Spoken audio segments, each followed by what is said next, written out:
அத்தியாயம் 86. உச்சக்கட்ட அதிர்ச்சியில் நின்றிருந்த ஆதிரனுக்கு தானா இப்படி செய்தோம் என நம்பவே முடியவில்லை. தன் உயிருக்கு உயிரானவளை தானே அடித்து விட்டோமே என நெஞ்சத்தில் ஏற்பட்ட காயத்துடன் அவளை பார்த்தான். வலி தாங்கிய முகத்துடன் அவள் நிமிர்ந்து பார்க்க அதற்கு மேல் கட்டுப்படுத்த முடியாமல் தலையை பிடித்துக்கொண்டு ஆவென கத்தினான். அவளை அடித்த கையை அங்கிருந்த பொருட்களின் மீது குத்த அவன் கைகளில் ரத்தம் வர ஆரம்பித்தது. அதை பார்த்ததும் மீயாள் எழுந்து அவசரமாக ஓடிச் சென்று அவன் கையை பிடித்து தடுத்து நிறுத்தினாள். திரு, திரு, ப்ளீஸ் டா, உன் கையில ரத்தம் வருது, இப்படியெல்லாம் பண்ணாத ப்ளீஸ் என அவள் கெஞ்ச, உனக்கும் தலையில ரத்தம் வருது தானே, உனக்கும் வலிச்சிருக்கும் தானே, எல்லாம் என்னாலதான். நான் உனக்கு பொருத்தமே இல்ல, நீ என்னை விட்டுட்டு போயிடு மியாள். நீ என் கூட இருக்கிற வரைக்கும் உனக்கு கஷ்டத்தை மட்டும்தான் தருவேன் என சொன்னவன் அங்கிருந்த பொருட்களை கீழே போட்டு நொறுக்க ஆரம்பித்தான். வேண்டாம் வேண்டாம் என அவள் எவ்வளவு கெஞ்சினாலும் அவன் எதையும் காதிலேயே வாங்கவில்லை. அவன் டிவியை தூக்கப் போக அதற்கு மேல் அவனை தடுக்க முடியாமல், நான் எது சொன்னாலும் அத காதுலயே வாங்கக்கூடாதுன்னு முடிவு பண்ணிட்டேல. அன்னைக்கு நான் கைய கட் பண்ணிக்கிட்டதுக்கு பதிலா என் கழுத்த கட் பண்ணிக்கிட்டு இருக்கணும் ஆதி. அப்பதான் நீ கொஞ்சமாவது என் காதல புரிஞ்சுட்டு இருந்திருப்ப. இல்லைனா இப்படி போ போன்னு என் உயிரை வாங்கியிருக்க மாட்ட என கோபத்தோடு கத்தினாள். ஆதிரன் கண்களில் மீண்டும் கனல் கொப்பளிக்க, என்ன சொன்ன? கழுத்த கட் பண்ணியிருப்பியா? எங்க நீ சொன்னத இன்னொரு முறை சொல்லு என அவள் அருகில் வர பயத்துடன் அவள் பின்னால் நகர்ந்தாள். ஏய், உன்னதான் கேக்குறேன், சொல்லுடி என்றவன் அவள் அருகில் சென்று, எவ்வளவு தைரியம் இருந்தா இந்த வார்த்தைய சொல்லியிருப்ப? உன்னை கொல்லாம விடமாட்டேன் என அவள் கழுத்தை பிடிக்கப் போக, நிச்சயம் அவன் கழுத்தை பிடித்தால் நிதானத்தில் இல்லாமல் என்ன வேண்டுமானாலும் நடக்கலாம். இருக்கும் கோபத்தில் அவன் அவ்வளவு சீக்கிரம் தன் கழுத்திலிருந்து கையை எடுக்க மாட்டான். உயிரே போனாலும் ஆச்சரியப்படுவதற்கு இல்லை. அவள் கழுத்தில் கை வைத்து அவன் நெரிக்கப் போக, சட்டென்று அவன் கைகளை தட்டிவிட்டு அவன் கழுத்தோடு தாவி இறுக்கமாக அவள் அணைத்துக் கொண்டாள். அதில் அவன் அதிர்ந்து போய் அப்படியே நின்றான். அவனை மீண்டும் நிதானத்திற்கு கொண்டுவர தன்னால் மட்டும்தான் முடியும் என நினைத்தவள், அவன் இதழில் இதழ் பதிக்க முதலில் அதிர்ச்சியில் நின்றிருந்தவன் பிறகு அவள் உயிரை உறிஞ்சிவிடும் வேகத்தில் இருந்தானோ என்னவோ, அவள் இதழை வன்மையாக கவ்வி உறிஞ்ச ஆரம்பித்தான். முதலில் அவன் இதழ் முத்தத்தில் அவனோடு இயைந்து நின்றிருந்தவள் நேரம் ஆக ஆக அவனது வன்மையில் துவண்டு போனாள்.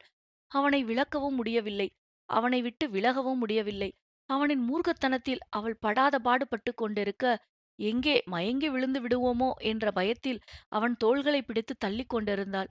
இன்னும் சற்று நேரம் இதேபோல அவன் தன் இதழ்களை அவன் வசம் வைத்திருந்தால் மூச்சுவிட முடியாமல் தவிக்க வேண்டியது இருக்கும் என அவள் வெகு பிராய்த்தனப்பட்டு அவனை பிரிக்க நினைக்க, அதற்குள் அவனே மயங்கி அவள் கைகளில் தோய்ந்திருந்தான். ஆதி, ஆதி என அவனை எழுப்பிப் பார்த்தவள் அவன் எழும்பவில்லை எனவும், உடனே ரகுவரனுக்கு போன் செய்து நிலைமையைச் சொல்ல, அடுத்த நிமிடமே அவன் கடற்கரையிலிருந்து புறப்பட்டு விட்டான். அவன் புறப்படும்போது தெரிந்த மருத்துவருக்கு தகவல் சொல்ல, அவன் வரும் நேரம் அவரும் ஆதிரன் வீட்டிற்கு வந்து சேர்ந்தார். இருவரும் சேர்ந்து ஆதிரன் அறைக்குள் நுழைந்தபோது, ஆதிரன் தரையில் கிடக்க, அவன் தலையை எடுத்து மீயாள் தன் மடியில் வைத்திருந்தாள். ரகுவரன் அவர்களை அதிர்ந்து பார்த்துவிட்டு ஓடிச் சென்று ஆதிரனைத் தூக்கி பெட்டில் கிடத்த வைஷ்ணவியும் மீயாளும் அவனுக்கு உதவி செய்தார்கள். அதிக மன அழுத்தத்தில் இருந்ததால் ஆதிக்கு அந்த மயக்கம் வந்திருந்தது. அதனால் ஒரு ஊசியைப் போட்டுவிட்டு அவன் ஓய்வெடுக்கட்டும் என சொல்லிவிட்டார். அதோடு அவன் கைகளிலிருந்த இரத்தத்தை சுத்தம் செய்து கட்டு போட்டு விட்டார். அதேபோல மீயாளுக்கும் தலையில் வழிந்த இரத்தத்தை சுத்தம் செய்து கட்டு போட்டு விட்டார். ஏற்கனவே கையில் அடிபட்டு ரத்தம் போயிருந்தது. அதோடு இன்று ஆதியுடன் பேசியதில் ஏற்பட்ட சோர்வு, இப்போது தலையில் அடிபட்டது. எல்லாம் சேர்ந்து மீயாளுக்கு உடல்நிலை அவளை படுத்தி எடுக்க, ஓய்வெடுக்கச் சொன்னால் ஆதிரன் கண்விழிக்கும் வரை அங்கிருந்து போக மாட்டேன் என அடம்பிடித்தாள். சொல்லி சொல்லி பார்த்தும் அவள் கேட்கவில்லை என்றதும் ரகுவரன் கோபத்துடன் அவளை அதட்டி அங்கிருந்து அனுப்பி வைத்தான். ஆதிரனை திரும்பி திரும்பி பார்த்தபடி வைஷ்ணவியோடு கெஸ்ட் ஹவுஸ் சென்றவள் எப்போது உறங்கினாள் என்று தெரியவில்லை. அடித்து போட்டது போல் நன்றாக உறங்கிவிட்டாள். மீயாள் நன்றாகத் தூங்கி காலையில் கண் விழித்துப் பார்த்தபோது அவள் தலைமாட்டில் கால்மாட்டில் என ஒரு கூட்டமே அமர்ந்திருந்தது. எல்லோரையும் பார்த்து ஒரு சோம்பலான புன்னகையை தந்தவள், எல்லாம் எப்போ வந்தீங்க என கேட்டாள். காலையிலேயே வந்துட்டோம், மேடம் தான் சாவகாசமா கண் முழிக்கிறீங்க என்றபடி விசால் காஃபியை நீட்ட அவளும் மறுக்காமல் வாங்கிக் கொண்டாள். கௌதம் இறுக்கமாக அவளை பார்க்காமல் அமர்ந்திருக்க அவனை புரிந்து கொண்ட மீயாள், கௌதம் என அவன் தோள்களைப் பற்றி திருப்பினாள். திருப்பிய வேகத்தில் கோபத்தோடு, ஓங்கி அரைஞ்சனா பாரு, உனக்கென்ன அவ்வளவு திமிரு? டாக்டர் கிட்ட போயிட்டு வர வரைக்கும் உன்னை தள்ளி இருந்தானே சொன்னேன், மறுபடியும் ஏன் அவர்கிட்ட போன என கோபத்தோடு கேட்டான். நான் ஒண்ணுமே செய்யலடா. அந்த ஸ்ரீராம் போன் பண்ணான், நேர்ல பார்க்கணும்னு சொன்னான், அதான் அவனை பார்க்க போனேன். அதுக்குள்ள அவர் தப்பா புரிஞ்சுகிட்டு இந்த மாரி கோபமா நடந்துக்கிட்டாரு. என அப்பாவியாய் சொல்ல, கௌதம் அவளை அடித்து விடுபவனைப் போல முறைத்தான். என்கிட்டயே கதை சொல்லாத. முதல்ல உண்மைய சொல்லு. என்ன நடந்துச்சு? நீ ஏதோ பண்ணியிருக்க. இல்லைன்னா ஆதி சார் இவ்ளோ கோவமாகி இருக்க மாட்டாரு. என கௌதம் சரியாக அவளை கணித்து விட்டான். ஈஹி என அசடு வழிய புன்னகைத்தவள், எப்படி கௌ? என் ஃப்ரெண்டா இருந்தும் நீ இவ்வளவு ஷார்ப்பா இருக்க? என சமாளிக்க பார்த்தாள். இந்த சமாளிக்கிற வேலையே இங்க வேண்டாம். மரியாதையா என்ன நடந்துச்சுன்னு சொல்லப் போறியா இல்லையா? என கௌதம் அவளை அதட்டினான். அவன் அதட்டியதில் முகத்தை தூக்கி வைத்துக் கொண்டவள், ஸ்ரீராம் போன் பண்ணியதிலிருந்து ஆதியிடம் தான் விளையாட்டாய் சொன்னது விபரீதமாய்ப் போய் முடிந்தது வரை எல்லாம் சொன்னாள். கூடவே ஆதிரன் தன்னை எதற்காக வேண்டாம் என சொல்கிறான் என்பதையும் சொல்ல கௌதமுக்கு ஆச்சரியம்தான். ஆதிரன் அன்பை புரிந்து கொள்ள ஆதிரன் அன்பை புரிந்து கொள்ள இதைவிட வேறு என்ன சாட்சி வேண்டும்? நானாவது தொழில் முக்கியம் என்பதால் கனிமொழியை வேண்டாம் என நிராகரித்தேன்.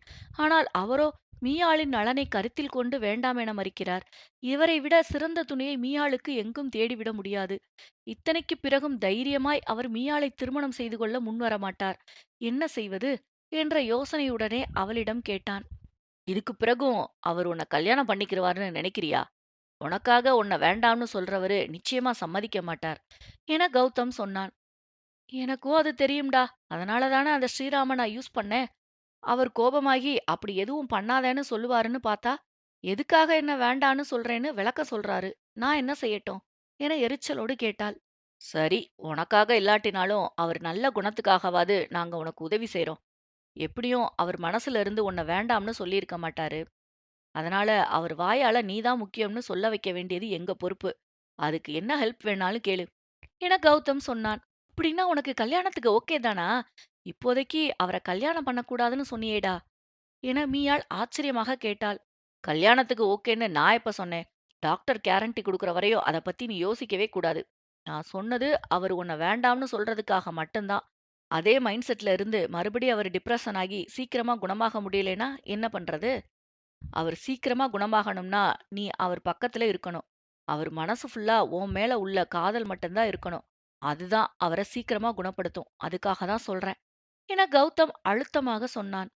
அத அவர் புரிஞ்சுக்க மாட்டேங்கிறாருடா. அன்னைக்கு ரெஸ்டாரண்ட்ல அவர் அடிச்சத பார்த்து நான் பயந்தத கூட தப்புன்னு சொல்றாரு. நான் என்ன பண்ணட்டும்? டிவியில WWF அங்க ஓடுனா கூட நான் இங்க கண்ண மூடிட்டு உட்கார்ந்திருப்பேன். என்ன போய் பக்கத்துல வச்சுக்கிட்டு இத்தன பேர அடிச்சா நான் என்ன பண்றது? நான் அடிச்சதெல்லாம் கோவில் பூசாரியும் சின்ன பசங்களையும் தான். என்ன அவரே தைரியம்னு நினைச்சுக்கிட்டு அவர பார்த்து மட்டும் பயப்படுறேன்னு சொல்றாரு. என மீயாள் பாவமாக முகத்தை வைத்துக்கொண்டு சொல்ல எல்லோரும் சத்தமாக சிரித்து விட்டனர். இதெல்லாம் நல்லா பேசு. அவர பார்த்தாலே பயப்படுற. அப்புறம் கல்யாணம் பண்ணியே தீருவேன்னு ஒத்த கால்ல நிக்கிற. என கௌதம் சலித்துக் கொண்டான். இவ்வளவு நாள் எப்படியோடா? ஆனா இப்பல்லாம் எனக்கு அவர் கூடவே இருக்கணும் போல இருக்கு. இதெல்லாம் ஒரு காரணம்னு என்னால அவர விட்டுக் கொடுக்க முடியல. அவர் கூடவே இருந்து அவருக்கு எந்த பிரச்சனையும் வராம பார்த்துக்கணும்னு தான் தோணுது. நான் கூட இருந்தா மட்டும்தான் அவர கொஞ்சமாவது கண்ட்ரோல் பண்ண முடியும்னு தெரிஞ்சும், என் உயிர் தான் முக்கியம்னு சுயநலமா என்னால இருக்க முடியல. என மீயாள் குரலடைக்கச் சொல்லிக் கொண்டிருக்க, கௌதம் அவளை அணைத்துக் கொண்டான். அத்தியாயம் 87. அங்கே சிறியதாக பேச்சுவார்த்தை போய்க் கொண்டிருக்க, அஜய் கிண்ணத்தில் குலோப் ஜாமுனை எடுத்துக்கொண்டு அவர்களை பார்த்தவாறு உள்ளே வந்தவன் வாயில் ஒரு குலோப் ஜாமுனை போட்டுக்கொண்டான். ஆல் கைஸ் இங்கதான் இருக்கீங்களா? என்ன லேடீஸ் ஒரே சோகமயம். Any problem here? எல்லாம் என்னையே ஏன் ஒரு மாதிரியா பாக்குறீங்க? குலோப் ஜாமுன் வேணும்னா அம்பு அக்கா கிட்ட போய் கேளுங்க. என குலோப் ஜாமுன் கிண்ணத்தை மறைத்தபடி சொன்னான். அதில் தலையில் அடித்துக் கொண்டவர்கள் அவனை முறைத்து பார்த்தார்கள். பேசியபடியே அருகில் வந்த அஜய், எனி பிளாஸ்திரி டுடே? என மீயாளை பார்த்து கேட்க, அவள் சிரிப்புடன், யா இட்ஸ் மீ என்றாள். ஏ குட் என அவளுக்கு கை கொடுத்தவன், நைஸ் பஞ்ச். சார் கிட்ட சொல்லிடு. கூடவே இந்த வாவ் ஃபென்டாஸ்டிக் இதெல்லாம் போட்டுக்கணும். சரியா? என அஜய் நக்கலாக சொல்ல மீயாள் கோபத்துடன் அவனை எட்டி உதைத்தாள். எனக்கு அடிபட்டு இருக்கிறது உனக்கு வாவ் ஃபென்டாஸ்டிக்கா? என மீயாள் கொலை வெறியுடன் அவனை முறைத்தாள். அப்போ மேடம்க்கு நைஸ் பஞ்சுன்னு சொன்னது கோபம் இல்ல. வாவ் ஃபென்டாஸ்டிக்னு சொன்னதுதான் கோபம். பாத்தியா விஷு? அப்ப கூட இவ ஆள பெருமையா பேசணுமா இவளுக்கு. போடி இவளே! பெரிய ரோமியோ ஜூலியட்னு நெனப்பு. அழுக்கு மூஞ்சியும் அட்டகாசமான ஆணும்னு உங்க 2 பேருக்கும் டைட்டில் வைக்கணும். அவரு என்னம்மா இருக்கிறாரு? போயும் போயும் அழுக்கு மூஞ்சி உன்ன போய் செலக்ட் பண்ணியிருக்கிறாரு பாரு. ஏன் தான் அவர் டேஸ்ட் இவ்வளவு கேவலமா இருக்குன்னு தெரியல. என அஜய் அவளை நன்றாக வெறுப்பேற்றினான். எங்க ஊரு கோயில்ல இருக்கு 10 படி. டேய் அஜய், உனக்கு இருக்குடா செருப்படி என்றபடி மீயாள் அவனைத் துரத்த இருவரும் அங்கேயும் இங்கேயும் ஓடிக்கொண்டிருக்க, மற்றவர்கள் அவர்களைப் பார்த்து சிரித்துக் கொண்டிருந்தார்கள். அன்று முழுவதும் கெஸ்ட் ஹவுஸிலேயே ரெஸ்ட் எடுத்த மீயாள் மறுநாள் தான் ஆதிரன் வீட்டுக்குச் சென்றாள். முதலில் மறுத்த கௌதம் அவளின் கெஞ்சலில் மனம் இறங்கி நிறைய அறிவுரைகளோடு அங்கே அனுப்பி வைத்தான். எப்போதும் போல வீட்டிற்கு வந்தவள் அம்புஜத்திடம் சலசலத்துக் கொண்டே வேலைகளை செய்து கொண்டிருக்க, ரகுவரனுக்குத்தான் பொறுக்கவே முடியவில்லை. ஏமியா, உனக்கு கொஞ்சம் கூட அவன் மேல கோபமே இல்லையா என அவளை தனியே அழைத்து ரகுவரன் கேட்க, என்னது கோபம் இல்லையாவா? அதெல்லாம் நிறைய இருக்கு. அவன் சரியாகி வந்ததுக்கு அப்புறம் அவன் மண்டைய உடைச்சு மாவிளக்கு போடுறேன் பாருங்க. என்ன அங்கங்க டேமேஜ் பண்றதே அவனுக்கு வேலையா இருக்கு. இந்த அழகான அப்பாவி பிள்ளைய இப்படி செய்ய அவனுக்கு எப்படித்தான் மனசு வருதோ என மீயால் போலியாக கண்ணை கசக்க ரகுவரன் சிரித்து விட்டான். நீ எல்லாம் என்னதான் பிறவியோ, உன்னெல்லாம் தனியா டிசைன் செஞ்சுதான் பெத்திருக்கணும். இந்த நிலைமையில கூட இவ்வளவு கிண்டலா பேச உன்னாலதான் முடியும் என சொல்லி சிரித்தான். சரி, அத விடுங்கண்ணா. நீங்களும் வைஷுவும் தனியா போனீங்களே, என்ன ஆச்சு? அவகிட்ட கேட்டா வெக்கம்ங்கிற பேர்ல என்னென்ன கருமத்தையோ செய்றா. எப்பா சாமி, என்னால பார்க்க முடியாதுன்னு ஓடி வந்துட்டேன். நீங்களாவது என்ன நடந்துச்சுன்னு சொல்லுங்க என மீயாள் ஆர்வமாக கேட்டாள். என்ன, ரொம்ப ஆர்வமா இருக்கிற மாதிரி தெரியுது. என்ன விஷயம் என அவன் புன்னகையோடு கேட்டான். இல்ல, அந்த ஜீவன் வெட்கப்படுறதெல்லாம் எங்க ஹிஸ்டரியிலே நடக்காத விஷயம். அப்படி ஒரு அபூர்வம் நடந்திருக்குன்னா, ஏதோ நல்ல விஷயமா தான் நீங்க பேசியிருக்கணும். என் கல்யாணத்துக்கு அப்புறம் நான் தான் அவளுக்கு நாத்தனாரா இருக்கணும்னு நினைச்சேன். பட் எனக்கு முன்னால அவ எனக்கு நாத்தனாரா ஆயிடுவா போல இருக்கே. இப்பவே கன்ஃபார்ம் ஆச்சுன்னா, அவகிட்ட கொஞ்சம் பணிஞ்சு போயிடுவேன். அதுக்காகத்தான் கேக்குறேன். அது என்ன அப்படி ஒரு டீல்? யாருக்கு முதல்ல கல்யாணம் பண்ணா, அதனால இப்ப என்ன? எப்பவா இருந்தாலும் நீங்க 2 பேரும் தானே நாத்தனாரு? என புரியாமல் கேட்டான். அவன் சொன்ன விதத்தில் ஒரு சிறு வியப்பு தோன்ற அதை காட்டிக் கொள்ளாமல், அதெல்லாம் சரிதான்னா. ஆனா யாரு முதல்லன்னு இருக்கு இல்லையா? அதுதான் எங்களுக்கு மத்தியில இருக்கிற டீல். யாரு ஃபர்ஸ்ட் கல்யாணம் பண்றாங்களோ, அவங்க கல்யாணம் ஆகாதவங்கள என்ன நாத்தனார் கொடும வேணும்னாலும் பண்ணலாம். அதுக்காகவாவது நான் சீக்கிரம் கல்யாணம் பண்ணி ஆகணும். அதான் எங்களுக்குள்ள நீங்க முந்திப்பீங்களோன்னு டவுட்ல கேட்டேன் என சொன்னாள். அடிப்பாவி! நீ கூட ஏதோ எங்க மேல உள்ள அக்கறையில தான் கேட்டியோன்னு தப்பா நெனச்சுட்டேன். இதெல்லாம் நல்லா திட்டம் போடு. ஆனா, ஆதி இப்ப இருக்கிற நிலைமைக்கு உன்ன பார்த்தாலே தெறிச்சு ஓடிடுவான். அந்த அளவுக்கு பயத்துல இருக்கான். அதனால வீணான கற்பனையெல்லாம் வளர்த்துக்காத. என ரகுவரன் விளையாட்டாய் சொல்ல மீயாளின் முகம் வாடிப் போயிற்று. அவளின் முகமாற்றத்தை கவனித்த ரகுவரன், என்ன மியா, ஏன் ஒரு மாதிரி ஆகிட்ட? நான் சொன்னதுல அப்செட் ஆகிட்டியா? ஆனா உண்மையிலேயே ஆதியோட நிலைமை இப்ப அதுதான். நேத்தெல்லாம் தூக்கத்துல கூட உன்னை இப்படி செஞ்சுட்டோம்னு குற்ற உணர்ச்சியில புலம்பிக்கிட்டே தான் தூங்கினான்.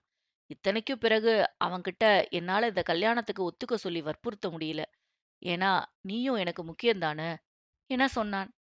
அதுக்காக நான் அவரை விட்டு போக முடியுமா அண்ணா? என்னால கண்டிப்பா முடியாது. உங்களுக்கெல்லாம் நான் பிடிவாதம் பிடிக்கிற மாதிரி தெரியலாம். ஆனா எனக்கு இதுதான் சரியா இருக்கும்னு தோணுது. நீங்களே யோசிச்சு பாருங்க. அவரோட காதலியா இருக்கிற வரைக்கும் ஏதாவது ஒண்ணுன்னா என்னை விட்டுட்டு எஸ்கேப் ஆகத்தானே நினைக்கிறாரு. இதுக்கு என்ன தீர்வுன்னு அவரால யோசிக்க கூட முடியல. அவரை பொறுத்த வரையிலும் நான் நல்லா இருக்கணும். அதுக்காக என்னை விட்டு விலகிடணும். அப்படி விலகிட்டா பிரச்சனை எல்லாம் முடிஞ்சு போயிடுமா?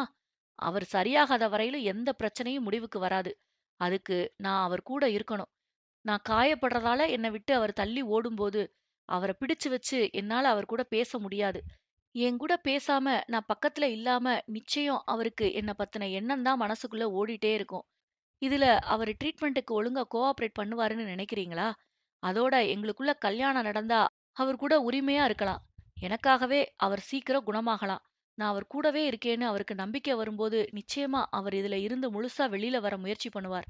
என மீயாள் தான் ஆதிரனுக்காக யோசித்து வந்ததை முழுவதுமாகச் சொன்னாள். கேட்க கேட்க ரகுவரனுக்கும் அதுதான் சரி என்று பட்டது. எல்லாம் சரிதாமியா. ஆனா உன் உயிருக்கு நேத்து ஆபத்து வந்திருக்கும்போது, அதை எப்படி சாதாரணமா எடுத்துக்கிறது? என அவன் இன்னும் தயங்கினான். புரியுதுண்ணா. ஆனா என் மேலயும் தப்பு இருக்கு. அவர் கோவமா இருக்கும்போது தனியா போகாதன்னு நீங்க எவ்வளவு தூரம் சொல்லியும் நான் கேட்காம போனது என்னுடைய தப்பு தான். உடனே உங்களுக்கு ஃபோன் செஞ்சிருக்கணும். நீங்களும் வைஷுவும் ரொம்ப நாள் கழிச்சு தனியா பேசுறீங்க.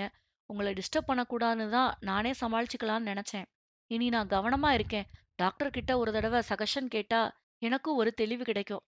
சரி மியா, நீ இவ்வளவு தூரம் சொல்லும்போது இதுக்கு மேலயும் நான் தயங்குறது தப்பு. நீயே துணிஞ்சு ஒரு முடிவு எடுத்துட்டப்போ, அடுத்த கட்டம் என்னன்னு தான் நாம இனிமே யோசிக்கணும். இன்னைக்கு டாக்டர பாக்க அப்பாயின்ட்மெண்ட் வாங்கியிருக்கேன். ஈவினிங் நீயும் என் கூட கிளம்பு. நாம சேர்ந்து போய் பாப்போம். அவர்கிட்ட பேசிட்டு அதுக்கப்புறம் என்ன முடிவெடுக்கிறதுன்னு யோசிப்போம். என சொல்ல மீயாளும் சரி என தலையாட்டிக் கொண்டாள். கௌதம் வைஷ்ணவியிடம் சொல்லிக்கொண்டு மாலை மீயாளும் ரகுவரனும் டாக்டரை பார்க்க கிளம்பினார்கள். அவர்கள் சென்று 1 மணி நேரத்திற்குப் பிறகு டாக்டர் அவர்களை சந்தித்தார். ஏதோ முக்கியமான கேஸ் ஒன்றை பார்த்துக் கொண்டிருந்ததால் அவர் வர தாமதமாகி இருந்தது. அவர் வருவதற்குள் மீயாளுக்குள் என்னென்னவோ யோசனைகள் ஓடிக்கொண்டிருந்தது. ரகுவரனை பேசி சம்மதிக்க வைத்தாயிற்று. ஆனால் டாக்டரிடம் அதேபோல் தன்னால் பேசி அவரை சம்மதிக்க வைக்க முடியுமா? அவர் மட்டும் ஒத்துக்கொள்ளவில்லை என்றால் யாருமே ஒத்துக்கொள்ள மாட்டார்கள். என்ன செய்வதென்று கைகளை பிசைந்து கொண்டிருந்தாள். அவள் பயத்திற்கு அவசியமே இல்லை என்பது போல் கிட்டத்தட்ட மீயாள் என்ன சொன்னாளோ அதையேதான் அந்த டாக்டரும் சொன்னார். அவர்களை உள்ளே அழைத்தவர் பொதுவாக இருவரையும் பார்த்து புன்னகைத்தார். வாங்க ரகு, எப்படி இருக்கீங்க? மியா, நீங்க எப்படி இருக்கீங்க? உங்க 2 பேருக்கு எப்படி பழக்கம்? சாரி ரகு, நீங்க வர்றேன்னு சொல்லும்போது எனக்கு ஒரு முக்கியமான கான்ஃபரன்ஸ் இருந்துச்சு. அதனால வெளியூர் போயிட்டேன். அப்படியே அங்க ஒரு கேஸ பாக்குற மாதிரி ஆயிடுச்சு. அதனால தான் வர லேட் ஆயிடுச்சு. என்ன விஷயமா என்ன பார்க்க நினைச்சீங்க? ஆதி எப்படி இருக்கிறார்? எப்போ ட்ரீட்மெண்ட் ஸ்டார்ட் பண்ணலாம்? நான் நல்லா இருக்கேன். கொஞ்சம் அவசரமா தான் உங்கள பார்க்க நினைச்சேன் சார். அந்த அளவுக்கு பிரச்சனை ஆயிடுச்சு. அப்போ அது விஷயமா தான் என்ன பார்க்க நினைச்சீங்களா? என்ன ஆச்சு? ஆதியால ஏதாவது பிரச்சனையா? என கேட்டார். ஆமாம் என தலையசைத்த ரகுவரன் ரெஸ்டாரண்டில் நடந்ததிலிருந்து ஆதிரன் வீட்டில் நடந்தது வரை எல்லாம் சொன்னான். எல்லாவற்றையும் சுளித்த புருவத்துடன் பொறுமையாக கேட்டுக்கொண்டிருந்த மருத்துவர் சிறிது நேர மௌனத்திற்குப் பிறகு பேச ஆரம்பித்தார். அந்த மருத்துவர் பேச ஆரம்பிக்கும்போது கிட்டத்தட்ட மீயாள் சொன்ன கருத்தையே தான் அவரும் சொன்னார். ஃபர்ஸ்ட், ஆதியோட லவ்வரா உங்களை சந்திச்சதுல ரொம்ப சந்தோஷமியா. ஆதி மாதிரி ஒரு கிரேட் பர்சன் விரும்பின பொண்ணு யாரா இருக்கும்னு நான் உங்களை ரொம்ப ஆவலா எதிர்பார்த்தேன். ஆதியோட காதல் மேல அவருக்கு இருந்த நம்பிக்கை மாதிரி எனக்கும் ஒரு விதமான நம்பிக்கை இருந்துச்சு. அதனால கண்டிப்பா நீங்க அவர்கிட்ட வருவீங்கன்னு நினைச்சிட்டே இருந்தேன். இப்போ உங்கள பார்த்த பிறகு, நீங்க ஆதிக்காக எடுக்கிற எஃபோர்ட் எல்லாம் கேட்ட பிறகு, உங்களுக்காக ஆதி இவ்வளவு தூரம் கஷ்டப்பட்டது தப்பாவே தெரியல. கிட்டத்தட்ட நீங்க சொன்ன கருத்த தான் நானும் சொல்றேன் மியா. அவர விட்டு நீங்க போனீங்கன்னா, நிச்சயம் அவர் ட்ரீட்மெண்ட் எடுத்துக்கிட்டாலும் உடனே குணமாக வாய்ப்பு கம்மி தான். ஏன் குணமாகவே வாய்ப்பு கம்மின்னு தான் சொல்லுவேன். அவர் அப்போ அப்படி இருந்ததுக்கு காரணமே உங்க மீதா அவர் அப்போ அப்படி இருந்ததுக்கு காரணமே உங்க மீதான காதல சொல்ல முடியாம மனசுக்குள்ளேயே பூட்டி வச்சுக்கிட்டு வெம்புனது தான். அதோட நீங்க பேசுறத கேட்டுட்டு உங்கள இழந்துட்டோம்னு நினைச்சு தான் அவர் மனநிலை பாதிக்கப்பட்டார். இப்பவும் முழுசா குணமாகாத இந்த நேரத்துல அவர விட்டுட்டு நீங்க போனீங்கன்னா, திரும்பவும் அதே நிலைக்கு மாறினாலும் ஆச்சரியப்படுறதுக்கு இல்ல.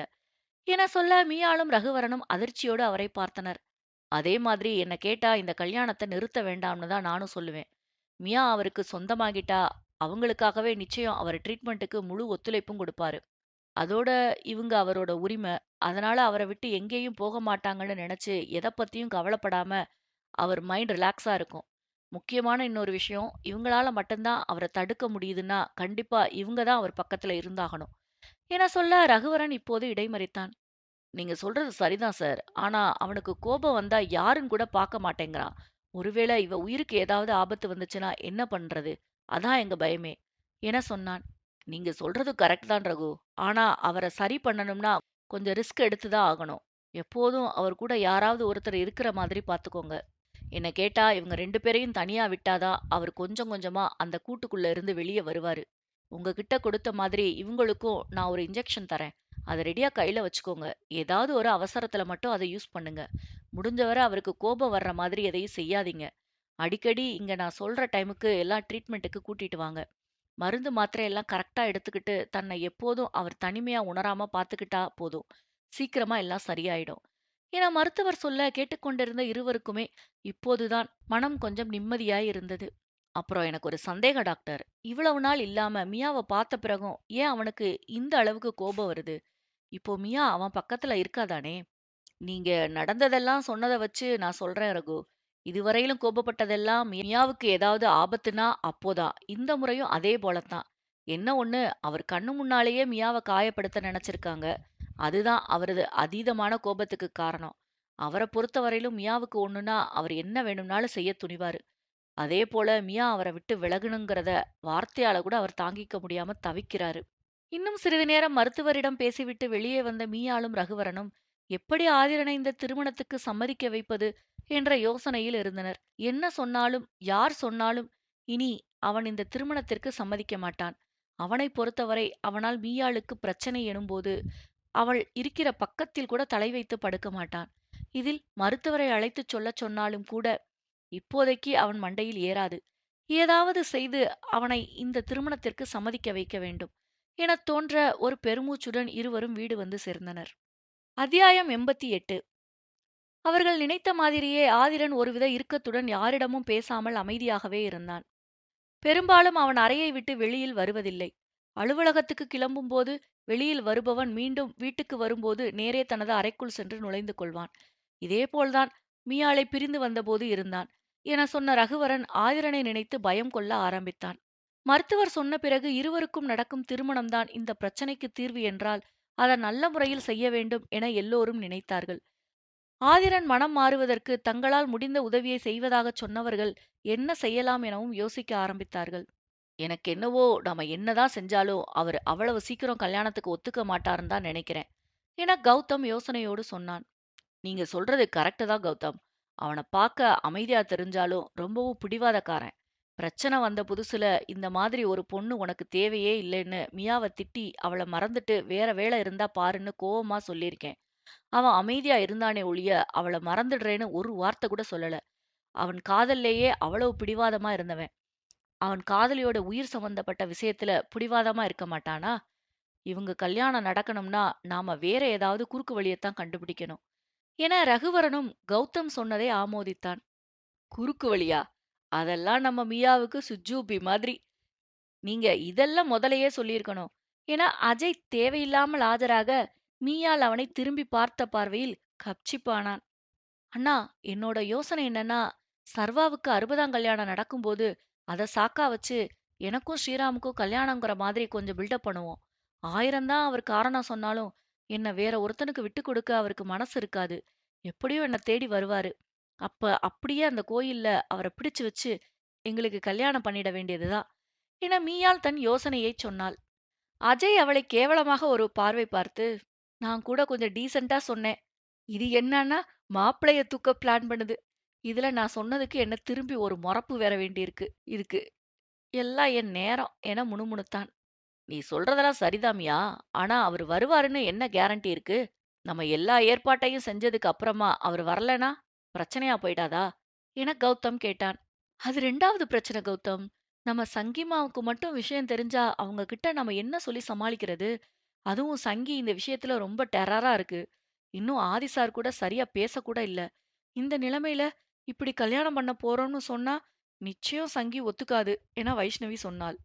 இப்போது கௌதம், மீயாள், ரகுவரன் எல்லோருமே யோசித்தனர். சங்கீதாவை சமாதானப்படுத்துவது அவ்வளவு சாமானியம் இல்லை. அவர் இந்த திருமணத்திற்கு இன்னும் முழுமனதாக சம்மதிக்கவில்லை. மியாவின் கட்டாயத்தினால் மட்டுமே சம்மதித்திருக்கிறார். அதோடு கௌதம், வைஷ்ணவி இருவரும் அவரை மூளை செலவை செய்திருந்தனர். சங்கீதாவுக்கும் அவர்கள் இருவரின் காதலின் ஆழம், அவர்களின் அன்பு எல்லாம் புரியத்தான் செய்தது. என்ன இருந்தாலும் இன்னும் உடல்நலம் முழுவதுமாக தேறி வராத ஆதிரனுக்கு அவளை திருமணம் செய்வதில்தான் கொஞ்சம் யோசனை இருந்தது. இப்போது போய் அவரிடம் ஆதிரன் திருமணத்திற்கு ஒத்துக்கொள்ளவில்லை என்றால் சந்தோஷம், அப்படியே விட்டுவிடுங்கள் என்பார். நிலைமை அப்படி இருக்க அவரிடம் பேசி திருமணத்தை இப்படி நடத்துவதைச் சொன்னால் நிச்சயம் ஒத்துக்கொள்ள மாட்டார். வேற வழி இல்லமியா. அவங்களுக்கு தெரியாம நாம எதுவும் செய்ய முடியாது. எப்படியாவது அவங்கள பேசி சம்மதிக்க வைக்க வேண்டியது உன் பொறுப்பு என்று ரகுவரன் முடிவாகச் சொல்லிவிட்டான். மீயாளுக்கும் அம்மாவுக்கும் தெரியாமல் எதுவும் செய்ய பிடிக்காததால் அவளும் சரி எனச் சொல்லி அன்று மாலையே சங்கீதாவுக்கு போன் செய்தாள். முதலில் இருவரின் சாதாரண நல விசாரிப்புகளுக்குப் பிறகு எப்படி சொல்வது என மீயாள் தயங்க, சங்கீதாவே என்ன விஷயம் என கேட்டார்.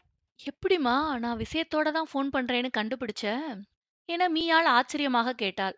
காலையில இருந்து கௌதமும் வைஷ்ணவியும் மாத்தி மாத்தி போன் பண்ணி என்ன நலம் விசாரிச்சாங்களே, அதிலேயே தெரிஞ்சுக்கிட்டேன். என் மூடு எப்படி இருக்குன்னு பார்க்கத்தானே அவங்க முதல்ல போன் பண்ண சொன்னேன் என கேட்டு சங்கீதா நான் உனக்கு அம்மா என மீயாளுக்கு நிரூபித்தார். மீயாள் அசடு வழிந்தபடியே அப்போ இப்போ நல்ல மூட்ல தான் இருக்கியா என கேட்டாள். அதனாலதான் நீ செய்யற கிறுக்குத்தனம் எல்லாம் தெரிஞ்சும் என்ன விஷயம்னு கேக்குறேன், என்னன்னு சொல்லு. அவர் கேட்ட விதத்தில் சற்று பயமாக இருந்தபோதும் எதையும் அவரிடம் மறைக்கக்கூடாது என்று மேலோட்டமாக நடந்த விஷயங்களைச் சொன்னவள் இப்போது உடனே ஆதிரனை திருமணம் செய்ய வேண்டிய அவசியத்தையும் சொன்னாள். அதே நேரம் அவன் இந்த திருமணத்திற்கு ஒத்துக்கொள்ளாததால் குறுக்கு வழியில் திருமணம் செய்ய யோசனை செய்திருப்பதையும் சொன்னாள். எல்லாவற்றையும் பொறுமையாக கேட்ட சங்கீதா சற்று நேரம் அமைதியாக இருந்தார். அம்மா, அம்மா என தயக்கத்துடன் இருமுறை அழைத்தவள், என்னம்மா, பதில் சொல்லு என கேட்டாள். இப்போ நான் என்ன சொல்லணும்னு எதிர்பார்க்கிற? இல்ல என்ன செய்யணும்னு எதிர்பார்க்கிற? நல்லபடியா நீங்க 2 பேரும் கல்யாணம் செஞ்சுட்டு என்கிட்ட ஆசீர்வாதம் வாங்க மட்டும் வந்துடுங்கண்ணா. இல்ல நானும் உன் கூட சேர்ந்து உன் கல்யாணம் நடக்கிறதுக்கு நீ செய்யற ஃப்ராடுத்தனத்தை எல்லாம் செய்யணும்னா என நிதானமாக கேட்டார். அவர் கேள்வியில் உள்ளம் துணுக்குற, குற்ற உணர்ச்சியில் உதட்டை கடித்து மீயால் பேசாமல் அமைதியாக இருந்தாள். என்னம்மா, என்ன பேசு பேசுன்னு சொன்ன, இப்ப நீ அமைதியா இருக்க என சங்கீதா சற்று ஏளனமாக கேட்டார்.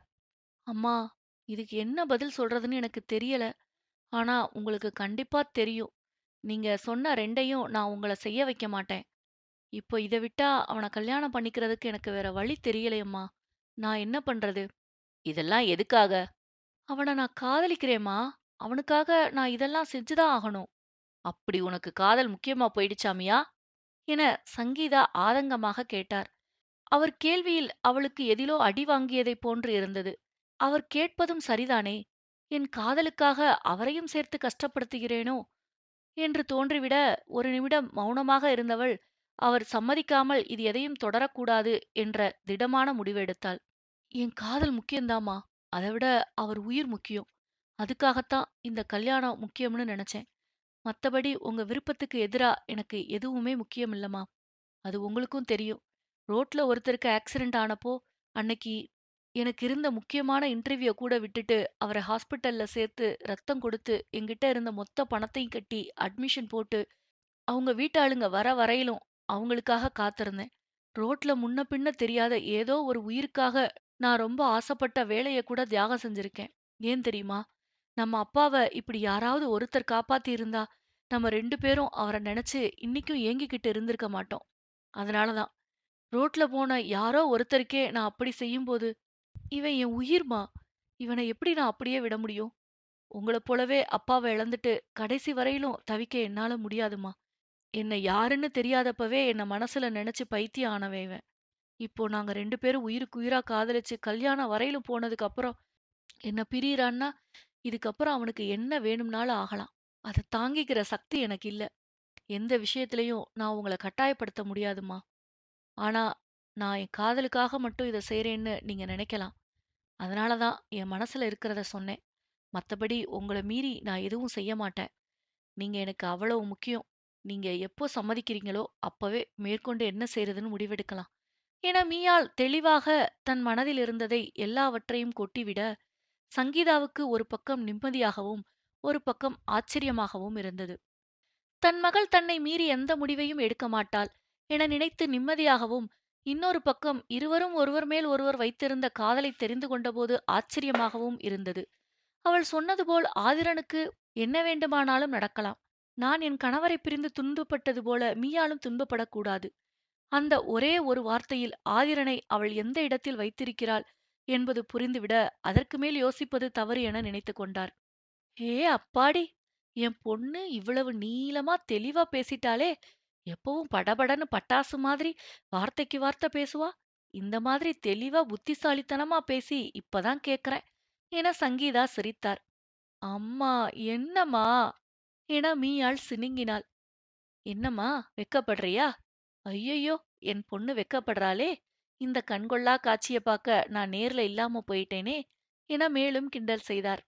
மா, ப்ளீஸ் என அவள் கெஞ்ச, சரி சரி என சங்கீதா சிரிப்புடன் அதோடு விட்டுவிட்டார். சரி, நீங்கலாம் என்ன பிளான் வச்சிருக்கீங்க? என்ன பண்ணலாம்னு சொல்லுங்க. அதுக்கேத்த மாதிரி முடிவு பண்ணுவோம் என சங்கீதா விஷயத்துக்கு வந்தார். இன்னும் பிளான் எதுவும் போடலமா. நீ ஓகே சொன்னதுக்கு அப்புறம் தான் பிளான் பண்ணலாம்னு இருந்தோம். இப்பதானே நீ ஓகே சொல்லியிருக்க. இன்னைக்கு நைட்டுக்குள்ள நாங்க ஒரு பிளான் ரெடி பண்ணிட்டு உனக்கு ஃபோன் பண்றோம் என சொல்ல, சரி என்று சங்கீதாவும் ஃபோனை வைத்தார். அவள் சொன்னது போல அன்று இரவே மற்றவர்களோடு சேர்ந்து திட்டம் போட்டவள், அதை எப்படி செய்வது என பல கட்ட ஆலோசனைகளுக்குப் பிறகு சங்கீதாவுக்கு ஃபோன் செய்து தன் திட்டத்தை விவரித்தாள். எல்லாவற்றையும் கேட்ட சங்கீதா சற்று வியப்புடன், உண்மையிலேயே அங்க காலேஜ் தான் படிச்சீங்களாடி? இல்ல வேற ஏதாவது கடத்தல் பிசினஸ் பண்ணீங்களா? இவ்வளவு பக்காவா பிளான் போடுறீங்களே! உண்மைய சொல்லுடி" எனக் கேட்டார். "அதுக்கெல்லாம் திறமை இருந்தா, என் கெரகம் நான் ஏன் உன்கிட்டலாம் மெத்துப்பட்றேன்" என மீயாள் நொடித்துக் கொண்டாள். "இல்லன்னா மேடம் அமெரிக்கா பிரசிடென்ட் ஆகியிருப்பீங்களோ?" "மேபி" என மீயாள் தெனாவெட்டாக சொல்ல சங்கீதாவுக்கு வந்த ஆத்திரம் இந்த அளவு என்று வார்த்தைகளால் விவரிக்க முடியவில்லை. "அடி செருப்பால நாயே! ஒழுங்கா ஒரு டீ போட்ட பாத்திரத்த கழுவ துப்புல்ல, டைரக்டா அமெரிக்கா பிரசிடென்ட் தான் ஆகணுமா உங்களுக்கு? அதுவும் மேடம் வெளிநாட்டு பிரசிடென்ட் தான் ஆகணுமா? ஏன் இந்த உள்நாட்டுல சிஎம், பிஎம் போஸ்டிங் எல்லாம் கொடுத்தா வேணான்னு சொல்லி தூக்கி எறிஞ்சிடுவீங்களா?" என ஆரம்பித்து அவளுக்குத் தெரியாது என இதுவரை ஒதுக்கிய வேலைகளை எல்லாம் பட்டியலிட்டு இன்னென்ன வார்த்தைகள் என இல்லாமல் வழக்கமான அம்மாவாக அர்ச்சனை செய்ய ஆரம்பித்தார். மீயாளின் ஒரு பக்க காதில் ரத்தம் வழிந்த பிறகும் அவர் விடுவதாகவே இல்லை. தாங்க முடியாமல் போனை ஒரு 50 சென்டிமீட்டர் அளவு தூரத்தில் வைத்துதான் மீத திட்டுகளை கேட்டுக்கொண்டிருந்தாள். அவருக்காக மனது வந்து மூச்சு வாங்கிய பிறகுதான் நிறுத்தினார். ஒரு வழியாக அவரை சமாதானம் செய்துவிட்டு அடுத்து என்ன செய்வது என்று யோசனை செய்ய ஆரம்பித்தாள். அத்தியாயம் 89. சங்கீதா சம்மதம் சொல்லிவிட்டதால் திட்டமிட்டபடியே எல்லோரும் மீயாளோடு சேர்ந்து அவளுக்கு உதவ திருமணத்திற்கு தேவையான எல்லாவற்றையும் வாங்கிவிடலாம் என முடிவு செய்தார்கள். திருமணப்பட்டும் நகையும் சங்கீதா வந்த பிறகு பார்த்து கொள்ளலாம் என நினைத்தவர்கள் மற்ற துணிகளை மட்டும் வாங்கிவிடலாம் என முடிவு செய்தார்கள். அவர்கள் திருமணத்திற்காக தயாராவதை ஆதிரனுக்கு தெரிய செய்ய வேண்டும் என்று நினைத்தார்கள். ஆதிரன் மீயாளிடம் மட்டுமல்ல, ரகுவரனிடமும் சரியாகப் பேசவில்லை. ரகுவரன்தான் அவனைத் தனியே விடக்கூடாது எனத் தேடிச் சென்று பேச்சு கொடுத்தான். அப்போதும் அவன் ஓரிரு பதில்களோடு முடித்துக் கொண்டான். அவனின் சோர்ந்த தோற்றம் கண்டு ரகுவரனுக்கும் உள்ளுக்குள் கலங்கத்தான் செய்யும். ஆனால் அவனது எண்ணம் புரிந்தவனும் அமைதியாக இருந்துவிட்டான். யாரும் ஆதிரனிடம் மீயாள் பற்றிப் பேசவில்லை. அவளும் ஆதிரன் கண்களில் சிக்கவில்லை. மருத்துவர் சொன்னது போல இப்போதெல்லாம் ட்ரீட்மெண்ட்டுக்காக அவரிடம் சென்றவன், அவர் கொடுக்கும் கவுன்சிலிங் மற்றும் மாத்திரைகளை சரியாக உட்கொண்டாலும், அவனது மூளை, புத்தி எல்லாம் மீயாள் என்ன செய்கிறாள், எங்கிருக்கிறாள் என அவளைப் பற்றியே எண்ணிக் கொண்டிருந்தது. அவனைக் குறிப்பிட்டுக் காட்டிய மருத்துவர், "நான் சொல்ல வந்தது இப்போது புரிகிறதா?" என்பதைப் போல் ரகுவரனைப் பார்க்க, அவனும் புரிந்ததாகத் தலையாட்டினான். ஆதிரனின் இந்த அமைதி அவனது உயிருக்கே கூட ஆபத்தாகக் கூடும் என மருத்துவர் அறிவுரை சொல்ல ரகுவரன் கலங்கிப் போனான். "அப்படியெல்லாம் எதுவும் நடக்க விடாமல் பார்த்துக் கொள்வோம்" என மருத்துவர் ரகுவரனின் தோளில் தட்டி அவனுக்கு ஆறுதல் சொன்னார். மீயாளை இப்படி தொடர்ந்து பார்க்காமல் இருப்பது ஆதிரனுக்கு நல்லதல்ல என்பதால் ரகுவரன் அவளை வற்புறுத்தி கம்பெனிக்கு கூட்டிச் சென்றான். ஆதிரன் நேரடியாக பார்க்கவில்லை என்றாலும் மீயாள் வந்துவிட்டாலே சிசிடிவியில் தெரியும் அவளது பிம்பத்தை ஒரு நொடி இடைவெளியில் கூட விடாமல் பார்த்து கொண்டிருப்பான் என்பது ரகுவரனுக்கு திண்ணம். மீயாளுக்கோ திருமணம் நெருங்கி வரும் நேரத்தில் கம்பெனிக்கு ஏன் வரவேண்டும், எதுவாக இருந்தாலும் வீட்டிலேயே பார்த்து கொள்ளலாமே என முதலில் தயங்கினாள்.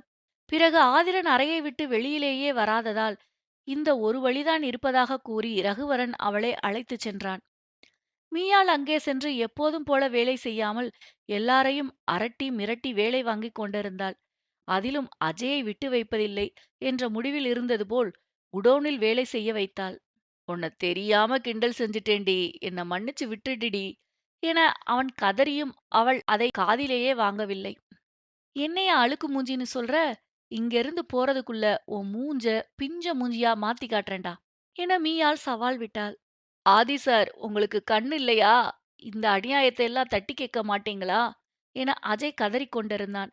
அந்த பக்கம் ஆதிரன் அவர்களைத்தான் பார்த்துக் கொண்டிருந்தான். ஒரு வாரத்திற்குப் பிறகு இப்போதுதான் மீயாளைப் பார்க்கிறான். ஏதேதோ குழப்பத்தில் இருந்தவனுக்கு அவள் முகத்தைப் பார்த்துதான் ஒரு தெளிவு கிடைத்தது.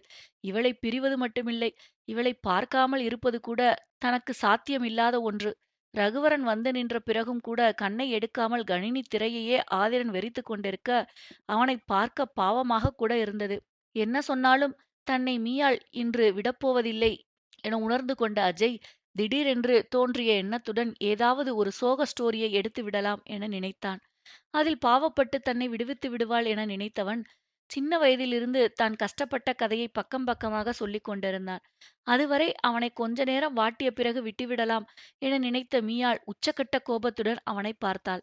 "என்ன, நம்ம சோக கதையைச் சொன்னா இவ கோவப்படுறா" என பார்க்க, அவள் மட்டுமல்லாமல் எல்லோருமே அவனை அப்படித்தான் முறைத்துக் கொண்டிருந்தனர். அவன் தன் சோகக் கதையாக சொன்னது சின்ன வயதில் அவன் கிரஷுடன் அவனுடைய காதல் பிரேக்கப் ஆனது. அவன் ஜொல்லுவிட்ட டீச்சர் அவனை அடித்தது. சில சமயம் அம்மா சாப்பாடு சமைக்காமல் இருக்கும்போது பசியில் பக்கத்து வீட்டு ஆன்ட்டி வீட்டில் போய் சாப்பிட்டது. சின்ன வயதில் கிடைக்காத தின்பண்டங்கள், உடைகள் என அவன் லிஸ்ட் பெரிதாக போய்க் கொண்டே இருந்தது. இவ்வளவு ஏன் மியா? 8 ஷூவுக்கு பாலிஷ் போட்டாதான் எனக்கு ஒரு பன்னுக்கு காசு கிடைக்கும் என எடுத்துவிட மீயாள் அவனையே ஒரு மார்க்கமாக பார்த்து வைத்தாள். என்ன இப்படி பார்க்கறா? ஏதாவது படத்தோட டயலாக்கா இருக்குமோ? நாம வேற கன்னா பின்னான்னு படத்த பார்த்து வைக்கிறோம். உணர்ச்சி வசத்துல எதையாவது எடுத்து விட்டுட்டோமா? என அஜய் யோசித்துக் கொண்டிருந்தான். ₹5 கொடுத்தா பொட்டி கடையிலேயே கிடைக்கும் என மீயாள் அவனுக்கு கவுண்டர் கொடுக்க, அடுத்து என்ன சொல்வதென்று தெரியாமல் அவன் திருதிருத்தான்.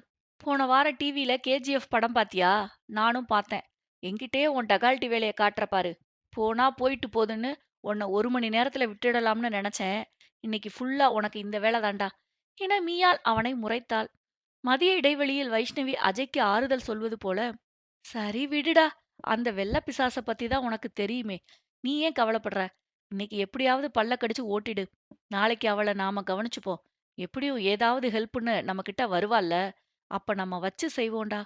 என சொல்லவும் அஜய் வெகு நேரமாக அவளுக்கு கண்ணை காண்பித்துக் கொண்டிருக்க, அது புரியாமல் வைஷ்ணவி, என்னடா?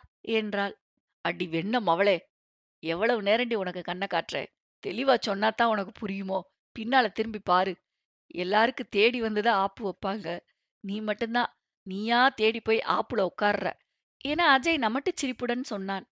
வைஷ்ணவி பயத்துடன் திரும்பி பார்க்க, மீயாள் அவளையே பார்த்தபடி நின்றிருந்தாள். அடுத்த 10வது நிமிடத்தில் அஜயோடு சேர்ந்து அவளும் குடோனில் வேலை செய்து கொண்டிருந்தாள். பாவி சிறுக்கி! நான் வாய மூடிக்கிட்டு சும்மா இருந்திருக்க கூடாதா? இந்த அஜய் பையன் எக்கேடு கெட்டுப் போனா என்னன்னு நான் இருந்திருந்தா எனக்கு இது தேவையா? என புலம்பிக் கொண்டே வைஷ்ணவியும் அஜயோடு சேர்ந்து வேலை செய்து கொண்டிருந்தாள். இருவரும் இடுப்பை பிடித்துக் கொண்டு ஐயோ அம்மா என்று சொல்லிக் கொண்டிருந்தனர். மீயாள் அங்கே வருவதைப் பார்த்த அஜய் திடீரென்று தோன்றிய யோசனையாக, பூங்காற்று திரும்புமா? ஏன் பாட்ட விரும்புமா?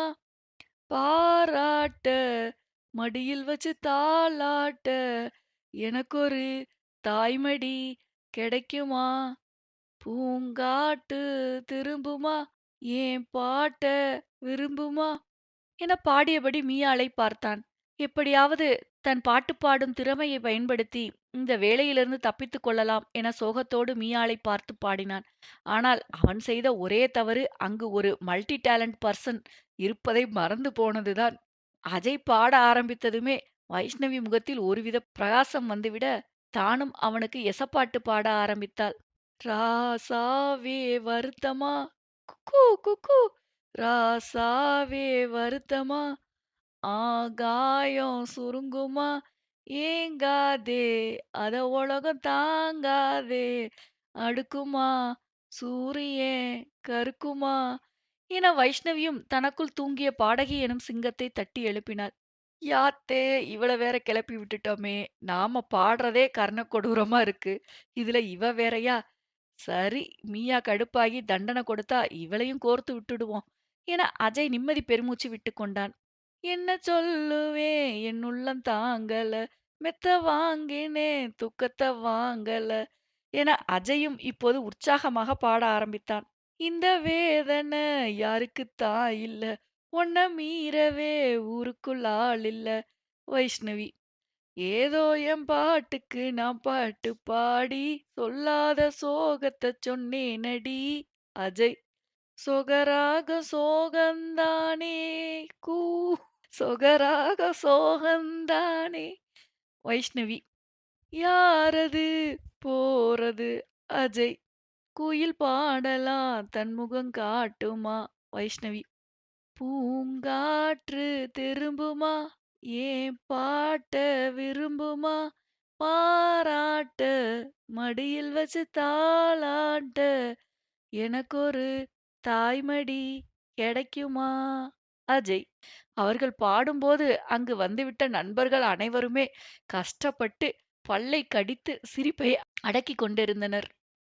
உள்ள அழுகுறேன், வெளிய சிரிக்கிறேன், நல்ல வேஷந்தான் வெளுத்து வாங்குறேன். அஜய், உங்க வேஷந்தான் கொஞ்சம் மாறணும், எங்க சாமிக்கு மகுடம் ஏறணும். வைஷ்ணவி, அங்கே அஜயும் வைஷ்ணவியும் சிவாஜி கணேசனாகவும் ராதாவாகவும் மாறிவிட அஜயை பார்த்து வைஷ்ணவி உச்சக்கட்ட பரிதாபத்தை நடிப்பில் காட்ட மீயாள் பக்கென்று சிரித்து விட்டாள். அவள் சிரித்ததும் இன்னும் உற்சாகம் பீறிட இருவரும் வேற லெவலில் நடிக்க ஆரம்பித்தனர். மானே என் நெஞ்சுக்கு பால் வார்த்த தேனே, முன்ன என் பார்வைக்கு வா வா பெண்ணே. அஜய். எசப்பாட்டு படிச்சேன் நானே கூ எசப்பாட்டு படிச்சேன் நானே. வைஷ்ணவி. பூங்குயில் யாரது? அஜய். கொஞ்சம் பாருங்க, பெண் குயில் தானுங்க. வைஷ்ணவி. அடி நீதானா அந்த குயில், யார் வீட்டு சொந்த குயில், ஆத்தாடி மனசுக்குள்ள காத்தாடி, பறந்ததே உலகமே மறந்ததே. அஜய். நான் தானே அந்த குயில், தானாக வந்த குயில், ஆத்தாடி மனசுக்குள்ள காத்தாடி, பறந்ததா உலகந்தான் மறந்ததா என வைஷ்ணவி பாடி முடிக்க அவ்வளவு நேரம் அடக்கி வைத்திருந்த சிரிப்பு பீறிட்டு கிளம்ப எல்லோரும் வெடித்துச் சிரித்தனர். அங்கே ஆதிரனும் ரகுவரனும் கூட கண்ணில் நீர் வரும் வரை விழுந்து விழுந்து சிரித்துக் கொண்டிருந்தனர். சரி, உங்க 2 பேரோட திறமையையும் பாராட்டி உங்கள இதோட விடுறேன். இன்னொரு தடவ என் வழியில குறுக்க வரக்கூடாது. புரியுதா? என மீயாள் சிரித்தபடி அங்கிருந்து செல்ல, அப்பாடி தப்பிச்சோம் என வைஷ்ணவியும் அஜயும் நிம்மதி பெருமூச்சு விட்டனர். வெகு நாட்களுக்குப் பிறகு ஆதிரன் இறுக்கம் தளர்ந்து புன்னகைப்பதைக் கண்ட ரகுவரன், இவங்க கூட இருந்தா எவ்வளவு இறுக்கமான சூழ்நிலையையும் எப்படி மாத்திடுறாங்க பாரு என சொன்னான். புன்னகையோடு ஆம் என்று தலையாட்டிய ஆதிரன் டிவி திரையை பார்த்து கொண்டிருக்க, அடிக்கடி அவங்க கூட சேர்ந்து உட்காந்து நீயும் டைம் ஸ்பெண்ட் பண்ணுடா. அவங்கெல்லாம் நீ வரமாட்டேங்கிறேன்னு ரொம்ப ஃபீல் பண்றாங்க என சொல்ல, இந்த முறை ஆதிரன் தயங்கினான். நான் எப்படிடா, எனக்கு வேலை ஜாஸ்தியா இருக்கே என சங்கடமாக சொன்னான். ஏண்டா, உன் வேலைய பத்தி எனக்கு தெரியாதா? கொஞ்சம் ரிலாக்ஸா இருக்குன்னு தானே சொல்றேன் என ரகுவரன் விடாப்பிடியாக அவனை கேட்க, சரிடா, முடிஞ்ச வர முயற்சி பண்றேன் என சொன்னான். எப்படியும் ஆதிரன் ஒத்துக்கொள்வான் என ரகுவரனுக்குத் தெரியும் தான். ஏனெனில் மீயாளை அத்தனை ஏக்கத்தோடு பார்த்திருந்தான். இனி அவனால் அவளை பார்க்காமல் இருக்க முடியாது. அதற்காகவேனும் நிச்சயம் அவர்களோடு வந்து கலந்து கொள்வான். அவன் நினைத்தபடியே அன்று மாலை ஆதிரன் வீட்டு ஹாலில் உட்கார்ந்து வைஷ்ணவி, கௌதம், ரகுவரன், மீயாள், கனிமொழி அனைவரும் பேசிக் கொண்டிருக்க தயங்கியபடியே அவன் கீழிறங்கி வந்தான். எல்லோரும் அவனை பார்த்தாலும் ரகுவரன், வாடா, காஃபி எடுத்துட்டு வர சொல்லவா எனக் கேட்க அவன் சரி என்று தலையசைத்தான். வினோத்தை அழைத்து காஃபி எடுத்து வரச் சொல்ல ஆதிரனுக்கு நடந்ததை நினைத்து சற்று தயக்கமாக கூட இருந்தது. அங்கிருந்த யாருமே நடந்ததைப் பற்றி பேசாதது மட்டுமல்ல, எதுவும் நடந்ததாகவே காட்டிக்கொள்ளாமல் வேறு பேச்சு பேசிக் கொண்டிருந்தனர். ஆதிரன் பார்வை அடிக்கடி மீயாளைத் தொட்டு மீண்டு வர, யதார்த்தமாக திரும்பிய மீயாள் அவன் பார்வையைக் கண்டு புன்னகைத்தாள். அதில் தடுமாறியவனிடம், என்ன தீரன், இப்போ ஹெல்த் எப்படி இருக்கு எனக் கேட்டாள். ஏற்கனவே அவள் பார்வையில் திணறிக் கொண்டிருந்தவன் அவள் கேள்வியில் இன்னும் திணற ஆரம்பித்தான். அவளது காயத்தைப் பற்றியோ அவளது உடல்நிலை பற்றியோ அவன் இப்போது வரை ஒரு முறை கூட அவளிடம் விசாரிக்கவில்லை. ஆனால் அவள் தன்னை விசாரிக்கிறாள். தனியாக அவளைப் பற்றி விசாரித்து தெரிந்து கொண்டாலும் நேரடியாக ஒரு வார்த்தையாவது கேட்டிருக்க வேண்டுமே. ஆனால் அவள் அதை கருத்தில் கொள்ளவில்லை. அவளது காதலை நினைத்து சற்று பெருமிதமாக கூட இருந்தது. அதே நேரம் தன்னை நினைத்து குற்ற உணர்ச்சியாகவும் இருந்தது. அவளிடம் சாதாரணமாக பேச முடியாமல், இப்போ ஓகே என்றான். தலையாட்டிக் கொண்டவள் அதற்குப் பிறகு அவனிடம் எந்த பேச்சும் வைத்துக் கொள்ளாமல் மற்றவர்களிடம் சீரியஸாக ஏதோ பேசிக் கொண்டிருந்தாள். கொஞ்சம் கொஞ்சமாக அவர்கள் பேச்சை கிரகித்த பிறகுதான் கனிமொழி, கௌதம் திருமணத்தைப் பற்றி அவர்கள் பேசுவது புரிந்தது. என்ன பிரச்சனை என்று ஆதிரன் கேட்க ரகுவரன் விபரம் சொன்னான். கனிமொழி அப்பா இந்த கல்யாணத்திற்கு அவ்வளவு சீக்கிரம் ஒத்துக்கொள்ளவில்லையாம். இப்போதுதான் கனிமொழி அவரை ஒரு வழியாக சம்மதிக்க வைத்திருக்கிறாள். இருந்தாலும் நேரில் பார்த்த பிறகுதான் முடிவு சொல்வேன் என சொல்லிவிட்டாராம். அதனால் நாளை அவரைச் சென்று பார்க்க வேண்டுமாம். அதைப் பற்றித்தான் பேசிக் கொண்டிருந்தார்கள். கவலைப்படாதீங்க கௌதம். எனக்கு அவர் பிசினஸ் வகையில தெரிஞ்சவர்தான். நான் பேசிக்கிறேன். நீங்க அவரை பார்க்க போகும்போது சொல்லுங்க. நானும் வரேன் என ஆதிரன் சொல்ல மீயாள், அப்போ நானும் வரேன் என இடை புகுந்தாள். நீ எதுக்குடி என கௌதம் அவளைப் பார்க்க, இவருக்கு உன்னை பத்தி என்னடா தெரியும்? உன் பிசினஸ் பத்தி வேணும்னா எடுத்துச் சொல்லத் தெரியும். உன்ன பத்தி சொல்லணும்னா நானும் வரணுமே என சொல்ல, இருந்தாலும் என தயங்கிய கௌதமை மீயாள் எரித்து விடுவதைப் போல முறைத்து, "ஒழுங்கா ஒத்துக்கோடா" என சைகையில் சொன்னாள். அவனும் அதற்குப் பிறகுதான் புரிந்து கொண்டு தலையாட்டி, "சரிடி, நீயும் வா. அப்பதான் எனக்கும் கொஞ்சம் தைரியமா இருக்கும்" என சொன்னான். என்னையும் அவர் பார்க்கணும்னு சொல்லியிருந்தார் கௌதம். அதனால நானும் உங்க கூடவே வரேன். நாம எல்லாரும் சேர்ந்து போகலாம் என ரகுவரன் சொல்ல, இந்த முறை வைஷ்ணவி புகுந்து, "அப்போ நானும் வரேன்" என சொன்னாள். எல்லோரும் ஒட்டுமொத்தமாக திரும்பி, "நீ எதுக்கு?" என்பதைப் போல் அவளைப் பார்க்க, "இதுங்க என்ன கூட்டமா திரும்பி பாக்குதுங்க. கௌதம் ஒருத்தன சமாளிக்கிறதே கஷ்டம். இத்தனையையும் சமாளிக்கணுமே!"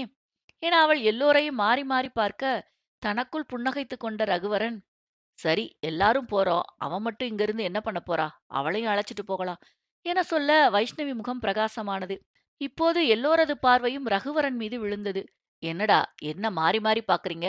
இப்படி பாக்குறத விட்டுட்டு நாளைக்கு எப்ப போகலாம் என்னன்னு அத பத்தி பேசுங்க" என சொல்ல மற்றவர்களுக்கு அவர்கள் மேல் சந்தேகம் வந்தபோதும் பேச்சை மாற்றி கனிமொழி வீட்டிற்குச் செல்வதைப் பற்றி பேச ஆரம்பித்தனர். அத்தியாயம் 90. ஆதிரனும் ரகுவரனும் கம்பெனியில் வேலை முடிந்து அங்கிருந்து நேராக கனிமொழி வீட்டிற்கு வந்துவிட, கௌதம் மீயாளையும் வைஷ்ணவியையும் அழைத்துக் கொண்டு அங்கே வந்திருந்தான். கனிமொழியுடைய தந்தை சுந்தரம் எல்லோரையும் வரவேற்று அமர வைத்தார். அவர் முகத்தில் இத்தனை பேரை எதிர்பார்க்காத அதிர்ச்சி தெரிந்தது. கௌதமை மட்டும் கூப்பிட்டு சற்று மிரட்டி அனுப்பலாம் என்றுதான் நினைத்திருந்தார். தொழில் வட்டாரத்தில் அவருக்கென்று ஒரு நல்ல பெயர் இருக்கிறது. அவருடைய மருமகன் இப்போதுதான் முன்னேறிக் கொண்டிருக்கும் சாதாரண பிசினஸ்மேன் என்று தெரிந்தால் அவருக்கு அவமானம் என்று நினைத்தார். முதலில் ரகுவரனுடன் திருமணத்தை பேசியதிலேயே அவருக்கு பெரிதாக உடன்பாடு இல்லை. இதுவே ஆதிரன் என்றால் தயங்காமல் கண்ணை மூடிக்கொண்டு பெண்ணை கொடுத்திருப்பார். அந்த அளவுக்கு அவனைப் பற்றி அவர் நன்றாக தெரிந்து வைத்திருந்தார். ஆனால் ஆதிரன் சற்று வற்புறுத்தும் விதமாக, உங்கள் மகளை ரகுவரனுக்கு திருமணம் செய்து கொடுத்தால் அவர் கம்பெனியோடு சேர்ந்து பணிபுரிவதாக உத்தரவாதம் கொடுத்தான். அவர் கன்ஸ்ட்ரக்ஷன் துறையில் பேரும் புகழும் பெற்று விளங்கிக் கொண்டிருந்தார். ஆதிரனோடு சேர்ந்தால் வேறு துறைகளில் நுழைய வாய்ப்பிருக்கிறது. அப்படியே இல்லை என்றாலும் அவனோடு சேர்ந்து பணிபுரிந்தாலே கோடிக்கணக்கில் லாபம் கிடைக்கும். ரகுவரனும் ஒன்றும் சாமானியன் அல்ல. அவனும் திறமையானவன்தான். ஆதிரனுடைய 2 கம்பெனிகளில் அவனும் பார்ட்னராக இருக்கிறான். பணத்திற்கு பஞ்சமில்லை. குணம், அழகு என எல்லாவற்றிலும் சிறந்தவன். அதனால் தான் ஒத்துக்கொண்டார். இப்படி பல கணக்குகளை போட்டு சுந்தரம் கனிமொழியை ரகுவரனுக்கு திருமணம் செய்ய காத்திருக்க, அவளோ கௌதமை விரும்புவதாக வந்து சொன்னாள். அவனைப் பற்றி விசாரித்தபோது அவர் முகத்தில் எள்ளும் கொள்ளும் வெடிக்காத குறைதான். வெளிநாட்டில் கம்பெனி ஆரம்பித்து தமிழ்நாட்டில் இப்போதுதான் காலூன்றி இருக்கிறான். இப்போதுதான் வளர ஆரம்பித்திருக்கிறான். இவனை கொண்டு வந்து காட்டினால் அவருக்கு கோபம் வராமல் என்ன செய்யும்? நேரடியாக ஆதிரன் விஷயத்திற்கு வர, சுந்தரம் பொறுமையாகவே அவனிடம் தன் மனதில் இருப்பதை பட்டும் படாமல் எடுத்துச் சொன்னார். தன் பெண் வசதியாக வளர்ந்தவள். இப்படி ஆரம்ப நிலையில் இருக்கும் ஒருவனுக்கு திருமணம் செய்து கொடுத்தால் அவள் கஷ்டப்பட நேரிடும். அதோடு பிசினஸ் உலகில் தனக்கென்று ஒரு பெயர் இருக்கிறது. இப்படி ஆரம்ப நிலையில் இருக்கும் ஒருவனை தன் பெண் திருமணம் செய்தால் எல்லோரும் கேவலமாக பேசுவார்கள் என சொன்னார். கேட்க கேட்க கௌதமுக்கு கோபம் பொத்துக்கொண்டு வந்தது. ஆனால் ஆதிரன் பொறுமையாக அவர் சொல்வதையெல்லாம் கேட்டு முடித்தான். அவர் பேசும்போது இடையில் குறுக்கிட வந்த கௌதமையும் ஒரு பார்வையால் அடக்கினான். அவர் பேசட்டும் என்பது போல அமைதி காத்தவன், அவர் பேசி முடிக்கும் வரை எதுவும் பேசவில்லை. அவர் பேசி முடித்தவுடன், "நீங்க சொல்றதெல்லாம் புரியுது சார். ஆனா உங்க பொண்ணு அவர விரும்புறாங்களே?" என ஆதிரன் கேட்டான். "அவளுக்கு என்ன தெரியும்? அவ சின்ன பொண்ணு. அவங்க அம்மா இறந்ததுக்கு அப்புறம் அவ விஷயத்துல எல்லா முடிவையும் நான் தான் எடுக்கிறேன். அவ வாழ்க்கையில ரொம்ப முக்கியமான இந்த கல்யாண விஷயத்துல மட்டும் எப்படி அவள முடிவெடுக்க சொல்றது? நீங்களே சொல்றீங்க, வாழ்க்கைக்கு ரொம்ப முக்கியமானது கல்யாணம்னு. அப்படிப்பட்ட கல்யாண லைஃப அவங்களுக்கு பிடிச்ச மாதிரி அமைக்கிறதுல என்ன தப்பு? இதுல தானே நீங்க முக்கியமா அவங்க முடிவ கேட்கணும்." என ஆதிரன் கேட்டதில் சுந்தரம் சற்று தடுமாறினார். "நல்லது கெட்டத நான் தான் ஆதி அவளுக்கு எடுத்துச் சொல்லணும்" என சுந்தரம் சற்று எரிச்சலோடு சொன்னார். "சர்தா சார், அவங்களுக்கு அப்பாவா நீங்க தான் எடுத்துச் சொல்லணும். அத யார் இல்லன்னு சொன்னது? இவங்க கல்யாணத்துல என்ன கெட்டது இருக்குன்னு அத மட்டும் சொல்லுங்க" என ஆதிரன் கேட்டான். "என்ன ஆதி பேசுறீங்க? அவளுக்கு பிடிக்குதுன்னு யாரோ ரோட்ல போறவன கை காட்டினா நான் உடனே ஒத்துக்க முடியுமா? இப்பதான் தொழில்ல அவர் ஆரம்ப நிலையில இருக்கிறாரு. அவர் எப்படி தொழில செய்றாருன்னு நமக்கு எதுவும் தெரியாது. ஒருவேள அவர் கம்பெனி நஷ்டமடைஞ்சா என் பொண்ணு தானே கஷ்டப்படணும். நான் எல்லா விதத்திலும் யோசிக்கணும் ஆதி" என அவர் படபடப்பாக பதில் சொன்னார். சற்று யோசித்த ஆதிரன், "உங்களுக்கு அது மட்டும்தான் பிரச்சனையா சார்?" என கேட்டான். வேறு எதைச் சொன்னாலும் யாரும் ஒத்துக்கொள்ள மாட்டார்கள் என்பதால் தான் அவர் இதைச் சொன்னது. வேறு எந்த விதத்திலும் கௌதமும் குறைவாக இல்லை. அதனால் ஆமாம் என்று தலையாட்டினார். அப்படின்னா பிரச்சனை தீந்துச்சுன்னு நினைச்சுக்கோங்க சார். உங்களுக்கு என்ன? அவரோட கம்பெனி லாஸ்ல போகுமோன்னு கவலை. அதானே? சரி. அப்படின்னா அவர் கம்பெனிய எங்க கம்பெனியோட இணைச்சுக்கிறோம். எங்களுக்கு வர ப்ராஜெக்ட்ஸ அவர் கூட ஷேர் பண்ணிக்கிறோம். அவராவே இந்த துறையில முன்னேறுவார். எனக்கு அந்த நம்பிக்கை இருக்கு. ஆனாலும் இப்போதைக்கு உங்களுக்கு நம்பிக்கை இல்லாததுனால தான் இந்த வழிய சொல்றேன். என சொல்ல அனைவரும் ஆதிரனை ஆச்சரியமாக பார்த்தனர். மீயாளுக்கு அவனை நினைத்த உடனே உள்ளம் நெகிழ்ச்சியில் நிறைந்தது. அவளுக்கு தெரியும் மற்றவர்களுக்காக இதை செய்ய நினைத்திருந்தாலும் அவன் தன் மகிழ்ச்சியைத்தான் முதலாவதாக நினைப்பான். அவன் சொன்ன வார்த்தையில் தன் முகம் மலர்வதைப் பார்த்து அவனும் புன்னகைத்தானே. அது ஒன்றே அவன் எண்ணத்தைச் சொன்னது. எனக்காக என்னை மட்டும் நேசிக்காமல் என்னை சுற்றி உள்ளவர்களையும் நேசிக்கும் அவனைப் போய் அவளால் எப்படி விட்டுவிட முடியும்? இந்த முறை சுந்தரத்திற்கு பேச்சே எழவில்லை. அவர் என்ன சொல்லி கௌதமை மறுக்க முடியும்? இத்தனை அன்பானவர்களை பெற்று வைத்திருக்கும் கௌதமை இதற்கு மேலும் மறுப்பது நாகரிகம் அல்ல என உணர்ந்து கொண்டவர் அவர்களின் திருமணத்திற்கு சம்மதத்தை தெரிவித்தார். கூடிய சீக்கிரமே அவனின் பெற்றோரை அழைத்து கொண்டு வந்து பேசுமாறு சொல்லிவிட நண்பர்கள் முகத்தில் மகிழ்ச்சியின் சாயல். வெளியில் வந்த எல்லோர் முகத்திலும் உற்சாகம் நிரம்பி வழிய ஆதிரன் காரில் ஏறப்போன ரகுவரனை தடுத்து, "ரகு அண்ணா, நீங்க எங்கேயோ வெளியில போகணும்னு சொன்னீங்களே, கௌதம் கூட அவன் கார்ல போயிடுங்க. நான் ஆதி கூட வீட்டுக்கு போயிடுறேன்" என மீயாள் சொல்ல, ரகுவரன் மீயாளை முறைத்தாலும் இப்போது மட்டும் அவள் பேச்சை மீறிச் சென்றால் தன்னை உண்டு இல்லை என்று ஆக்கிவிடுவாள் என்பதால், "ஆமா, இப்பதான் ஞாபகம் வந்துச்சு. சரி நீ கிளம்பு" என சொன்னான். சட்டென்று வந்த யோசனையாக வைஷ்ணவியும், "கௌதம் கூட ஏதோ வேலை இருக்குன்னு சொன்னா. நீ பேசாம ஆட்டோ புடிச்சு போயிடு கௌதம். உன் கார ரகு எடுத்துட்டு வருவார். நானும் அவர் கூடவே வந்துடுறேன்" என சொல்ல கௌதம் அவளை முறைத்தான். அவர்களை பார்த்து கொண்டிருந்த கனிமொழி சிரிப்புடன் அருகில் வந்து, "கௌதம், நீங்க வாங்க. எனக்கும் கூட வேலை இருக்கு. நாம சேர்ந்தே வேலைய முடிக்கலாம். அவங்க போகட்டும்" என சொல்ல அவனுக்கும் இது ஒரு வாய்ப்பாகத் தோன்ற சரி என்று கனிமொழியோடு அவள் காரில் ஏறிக்கொண்டான். 3 நண்பர்களும் அவரவர் துணையோடு காரில் பயணப்பட்டார்கள். மீயாள் காரில் ஏறியதும் ஆதிரன் அவளையே புருவம் சுருங்க பார்த்து, "அப்படி என்ன எனக்கு தெரியாம ரகுக்கு திடீர்னு வேலை?" என குறும்போடு கேட்டான். திடீரென்று கேட்டதும் அவள் என்ன சொல்லி சமாளிப்பது என்று தெரியாமல், "அது அது வைஷ்ணவி தான் வேலை இருக்குன்னு சொல்லிட்டு இருந்தா. அதான் ரகு அண்ணா அழைச்சிட்டு போறார்" என சொன்னாள். "அப்போ நீ வைஷ்ணவி கிட்டல சொல்லியிருக்கணும்." "அது அது வந்து அவளுக்கு தான் கார் ஓட்டத் தெரியாதே." "அப்போ கௌதம் கிட்ட சொல்லியிருக்கலாமே." "கௌதம் தான் கனி கூட போயிட்டானே." அடுத்து ஆதிரன் ஏதோ பேச வர அவனைத் தடுத்து, "இந்த பாருங்க, உங்களுக்கு நான் உங்க கூட கார்ல வர்றது விருப்பம் இல்லைன்னா சொல்லிடுங்க. நான் இப்படியே இறங்கிக்கிறேன். அத விட்டுட்டு தேவையில்லாம சும்மா கேள்வி கேட்டுட்டு இருக்காதீங்க" என கடுகடுத்தாள். பின்னே ஏதாவது எடக்கமடக்காக கேள்வி கேட்டுக்கொண்டே இருந்தால் அவளும் எவ்வளவு நேரம்தான் சமாளிப்பாள்? அதன் பிறகு ஆதிரன் கப்சிப் என்று ஆகிவிட்டாலும் இதழோரம் ஒரு சிறு சிரிப்பு இருக்கத்தான் செய்தது. எப்போதும் வீட்டிற்கு போகும் வழியில் செல்லாமல் கடற்கரை வழியாக காரைச் செலுத்த அவன் தன்னோடு நேரம் செலவிட விரும்புகிறான் என மீயாளுக்கு புரிந்துவிட்டது. "ஏன் தீரன், நீங்க ஃப்ரீயா இருந்தா நம்ம பீச் போயிட்டு அப்புறம் வீட்டுக்கு போகலாமா?" என எதிர்பார்ப்போடு கேட்டாள். அமைதியாக அவளை பார்த்த ஆதிரன், "எனக்கு என்னவோ பீச் போகவே பிடிக்கிறதில்ல மியா. ரகு என்ன கம்பல் பண்ணி கூட்டிட்டு வருவான். ஆனா நான் இங்க வந்ததுக்கு அப்புறம் தான் ரொம்ப ஸ்ட்ரெஸ் ஆகிடுவேன். அதனால இப்பல்லாம் கூட்டிட்டு வரதில்ல" என சொன்னான். "எதனால அப்படி?" "நாங்க அம்மா அப்பாவோட அடிக்கடி இங்க தான் வருவோம்" என முகமிருக பதில் சொன்னான். "அப்படின்னா நீங்க அடிக்கடி இங்க தான வந்திருக்கணும். எந்த இடத்துக்கு அடிக்கடி உங்கள அழைச்சிட்டு வந்தாங்களோ, அங்க வந்தா அவங்க ஞாபகம் அதிகமாகும் தான்.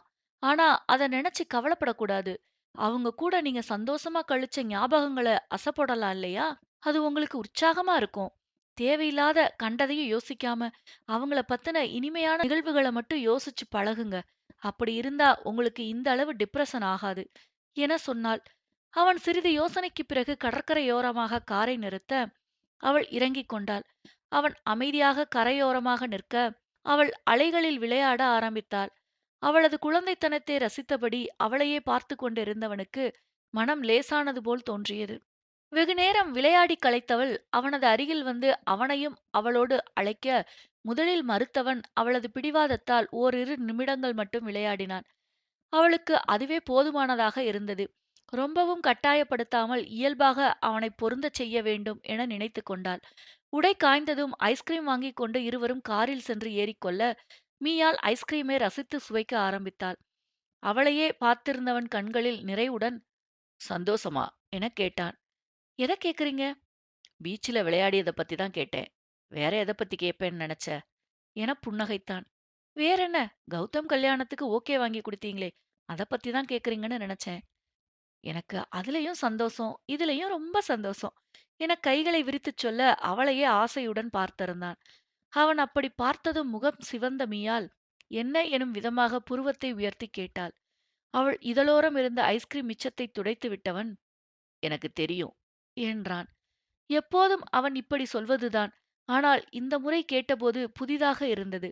ஒரு பக்கம் இருந்த ஐஸ்கிரீமை துடைத்து விட்டவன், அடுத்த பக்கம் கையைக் கொண்டு செல்ல, அவன் கைகளைப் பிடித்தவள், அவனை நெருங்கி கழுத்தோடு அணைத்துக் கொண்டு, அவள் இதழில் இருந்த ஐஸ்கிரீமை அவன் இதழுக்கு மாற்றினாள். அப்படியே இருந்துவிட மாட்டோமா என்ற ஏக்கம் இருவருக்கும் அதிகரிக்க, ஆதிரன் அவளை விடாமல் மீண்டும் மீண்டும் அவளுக்குள் மூழ்க ஆரம்பித்தான்.